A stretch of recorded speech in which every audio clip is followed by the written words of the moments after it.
Assalamualaikum warahmatullahi wabarakatuh. Anak-anak, bagaimana kabarmu hari ini? Semoga hari ini adalah hari yang ceria, hari di mana Anda masih tetap diberikan iman, masih tetap diberikan semangat untuk selalu belajar. Jadi, kalau tidak kita motivasi dengan diri kita sendiri, siapa lagi anak-anak? Karena masa depan itu ada di genggaman kamu sendiri, ya. Anak-anak di sini Bu Siti Fatimah atau Bu Fatim Man 1 Kota Madiun mau menjelaskan yaitu bab 1 untuk kelas 11 yaitu tentang pendapatan nasional, ya. Kita tahu semuanya bahwa pendapatan nasional itu sangat penting sekali bagi suatu negara, anak-anak.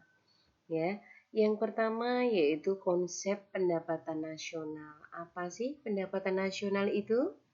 Ya, pendapatan nasional itu adalah jumlah pendapatan yang diterima oleh seluruh pelaku ekonomi dalam waktu satu periode dalam suatu negara, di mana kalau kita hitungan untuk satu periode dimulai dari Januari sampai Desember.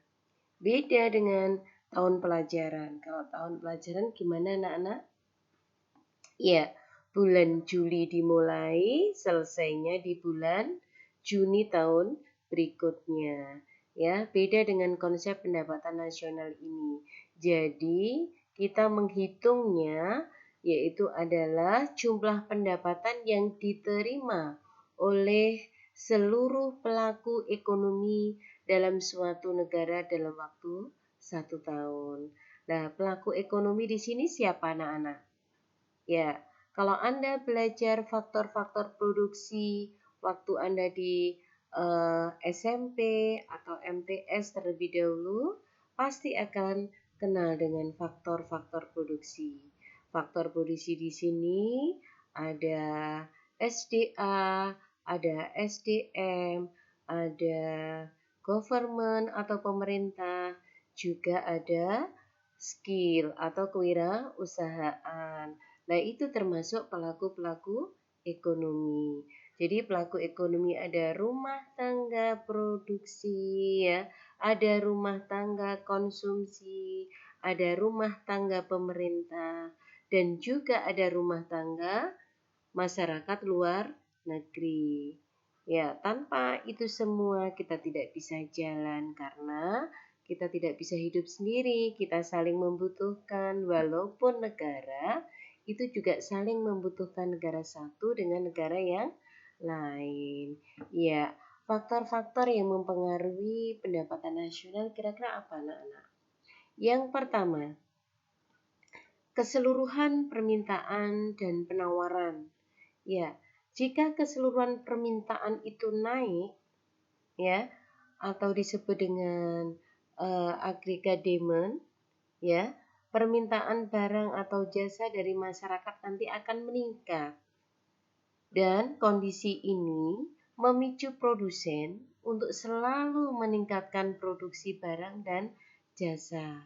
Nah, kenaikan produksi barang dan jasa ini meningkatkan keseluruhan penawaran atau agregat supply. Ya. Nah, kenaikan agregat demand dan agregat supply, kenaikan permintaan secara keseluruhan dan penawaran secara keseluruhan itu dapat meningkatkan pendapatan nasional. Ya, jika agregat demand dan agregat penawaran itu turun, maka permintaan barang dan jasa dari masyarakat itu juga turun, sehingga diikuti bahwa produksi barang dan jasa itu nanti akan berkurang. Faktor yang kedua yaitu adalah konsumsi dan tabungan. Konsumsi itu bagian dari pendapatan masyarakat yang digunakan untuk membeli seluruh kebutuhan. Kalau tabungan itu adalah bagian pendapatan yang tidak dikonsumsi. Ya. Dan faktor yang ketiga itu adalah investasi. Investasi ini juga akan berdampak bagi pertambahan pendapatan nasional. Masyarakat dianjurkan untuk selalu berinvestasi. Ya, namanya investasi itu juga bisa dikatakan untuk berjaga-jaga. Jadi kita tidak tahu anak-anak di hari kemudian nanti ada apa. Kalau kita punya investasi, jadi sangat mudah apabila investasi itu nanti akan dialihkan. Ya, kita lanjut. Bahwa manfaat pendapatan nasional kita pelajari itu apa saja, anak-anak? Ya, yang pertama yaitu akan membandingkan kondisi perekonomian, bisa menilai kinerja perekonomian nasional sebagai tolak ukur, juga bisa menjadi pedoman merumuskan dan menilai efektivitas kebijakan pemerintah.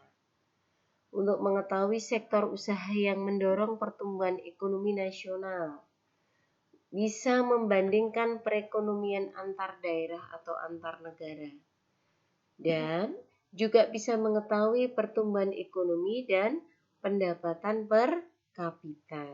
Itu manfaatnya kita mempelajari, yaitu manfaat pendapatan nasional.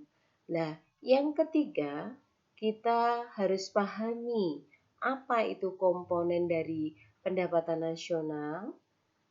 Bisa meliputi yang pertama, PDB atau GDP. Yang kedua, PNB atau GNP. Yang ketiga, PNN atau NNP. Yang keempat, PN dan NNI. Yang kelima, PI. Dan yang keenam adalah DI. Ya, kita lanjut. Kalau kita tadi mempelajari masalah komponen pendapatan nasional, maka kita harus tahu anak-anak tadi singkatannya apa itu. Bahwa ada PDB atau GDP, yaitu adalah produk domestik bruto atau gross domestic product, di mana PDB atau GDP adalah bahwa nilai barang atau jasa suatu negara yang dihasilkan dari faktor-faktor produksi milik warga negara atau warga negara asing yang tinggal di negara tersebut. Nah, berdasarkan pengertian di sini bahwa pendapatan nasional itu dihitung dari faktor produksi orang asing yang berada di negara tersebut juga ikut dimasukkan. Ya, yang kedua ada PNB atau GNP, Produk Nasional Bruto atau Gross National Product. Maksudnya apa? Bahwa barang atau jasa yang dihasilkan dari faktor-faktor produksi milik warga negara yang tinggal di dalam negeri maupun di luar negeri itu akan dihitung. Sedangkan penghasilan faktor produksi warga negara yang berada di luar negeri itu akan dihitung, ya. Sedangkan penghasilan faktor produksi orang asing yang ada di dalam negeri itu tidak dihitung. Ya, paham ya anak-anak ya? Ya, kita lanjut. Ada PNN atau NNP. Ya, apa itu maksudnya? Produk nasional neto atau net nasional product. Maksudnya adalah bahwa nilai barang itu terjadi penyusutan atau depresiasi karena harus mengganti barang modal yang sudah usang atau sudah rusak. Ya, itu bisa juga nanti untuk bisa menambahkan stok. Nah, untuk itu besarnya untuk menghitung PNN atau NNP itu adalah PNB ya dikurangi dengan depresiasi atau penyusutan ya. Lanjut, yaitu adalah PN atau NNI, pendapatan nasional neto atau net national income, di mana produk nasional neto dikurangi pajak tidak langsung dan ditambah dengan subsidi. Ya, pajak tidak langsung itu menjadi pengurang karena tidak mencerminkan balas jasa atau faktor produksi. Sedangkan subsidi itu nanti ditambahkan karena merupakan balas jasa atau faktor produksi, tetapi tidak masuk pada penghitungan PNN. Jadi rumusnya PN sama dengan PNN dikurangi dengan pajak tidak langsung ditambah dengan subsidi. Berikutnya, pendapatan perorangan atau personal income disingkat dengan PI. Ya, ini adalah bahwa jumlah pendapatan yang diterima setiap orang dalam masyarakat termasuk pendapatan yang diperoleh tanpa melakukan pekerjaan. Ya, penghitungan pendapatan perorangan ini dilakukan dengan rumus bagaimana coba anak-anak? Ya, caranya PI ya itu sama dengan adalah asalnya dari NNI ditambah dengan transfer payment dikurangi laba ditahan ditambah iuran asuransi ditambah pajak perseroan dan ditambah dengan iuran jaminan sosial. Nah, untuk lebih paham nanti akan ada soal ya. Nah, ini sekarang selanjutnya adalah DI, yaitu pendapatan disposable atau disposable income. Ya, pendapatan disposable maksudnya adalah pendapatan yang siap dimanfaatkan ya, guna membeli barang ataupun jasa konsumsi dan selebihnya menjadi tabungan yang disalurkan menjadi investasi. Ya, ada sebagian pendapatan yang digunakan sebagai tabungan, ya. Ya, ada juga sebagian dipakai untuk konsumsi, ya. Nah, untuk itu kalau mencari DI maka DI sama dengan PI dikurangi dengan pajak langsung. Ya, bagaimana cara penghitungannya? Di situ ada rumusnya. Nanti bisa dipelajari dan ada contoh soal sehingga Anda akan paham bagaimana komponen pendapatan nasional itu. Ya, ya. Nah, sekarang bagaimana metode penghitungan pendapatan nasional? Kalau kita tadi pelajari bagaimana komponen pendapatan nasional, sekarang metode penghitungan pendapatan nasional itu ada 3 macamnya. Yaitu metode atau pendekatan produksi, yang kedua metode atau pendekatan pengeluaran, yang ketiga, metode atau pendekatan pendapatan. Rumusnya bagaimana anak-anak? Kalau menggunakan metode pendekatan produksi, Y sama dengan buka kurung P1 kali Q1 plus P2 kali Q2 sampai dengan PN kali QN tutup kurung.